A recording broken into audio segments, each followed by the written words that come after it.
कि ससई जे संदूक जा था केच घणी कांदी ससई जे संदूक जा था केच घणी कांदी पसण कारण पुनु जे मुंद हुई मांदी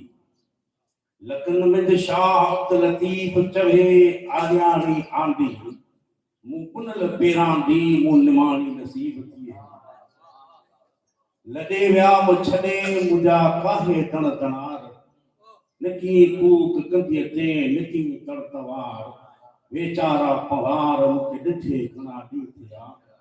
लॾे विया छॾे मुंहिंजा अॾे आॾाणा वञी वेठा वेड़ में थरन मुंहिंज थाणा उम्र अबाणा मूंखे ॾिठे घणा ॾींहं थिया बस आखिरी हिकिड़ो ई बैठा जे समय पढ़ा ही दुनिया मिली के छड़नी है हिकिड़ो ॾींहुं आंखे ने मूंखे पाणी के दुनिया में जब रहणो है अने उन आख़िरत जो सफ़र करणो है शाह बिदाई रहमतुल्लाह अलैह ते मथा चवंदा कि लोधाणा लतीफ़ चवे खटूं खयां वञी काक कजन पर लॾा लाठाऊं छॾे हीला हलिया मूमल माणियाऊं मूमल जे क़बर छॾे हीला हलिया मूमल माणियाऊं बेरो बधाऊं आसा